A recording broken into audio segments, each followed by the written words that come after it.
Okay lang ba yung mga ginawa natin? So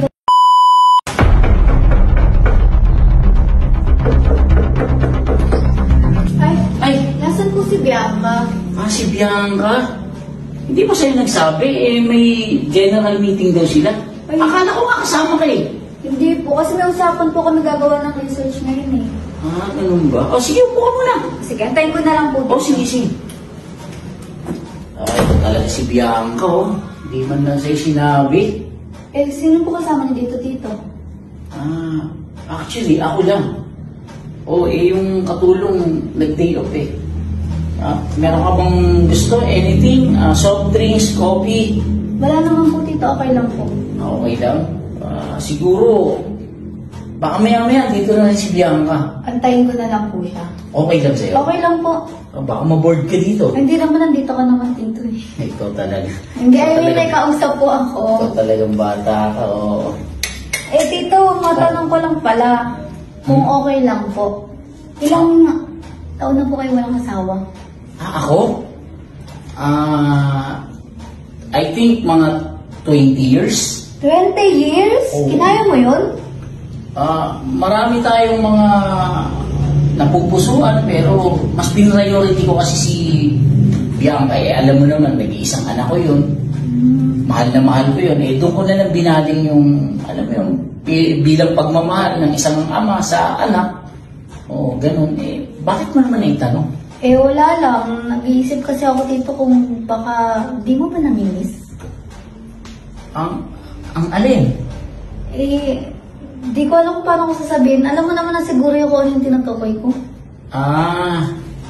Siguro naisip mo na yung pwede pa akong mag-asawa. Hindi. Maliban sa nanay niya. Hindi. I mean yung normal na ginagawa ng mag-asawa.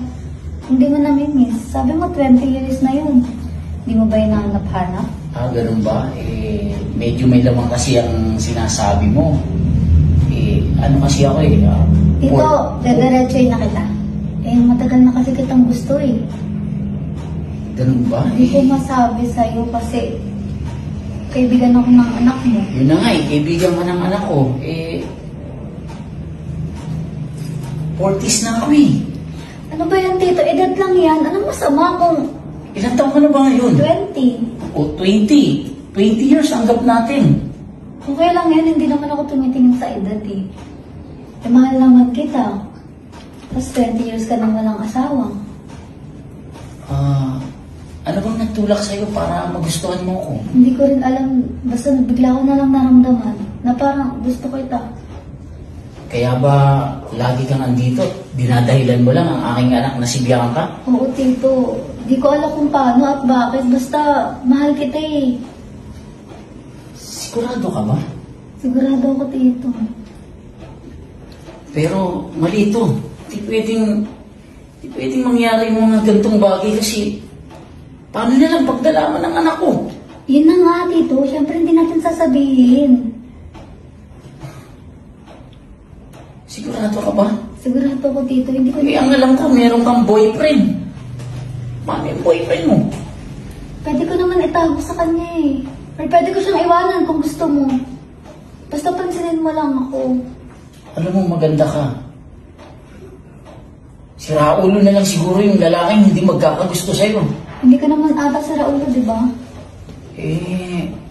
Sa ngayon, hindi ko masasabi. Gusto mo? Doon na muna tayo sa kwarto. Sige po. Halika.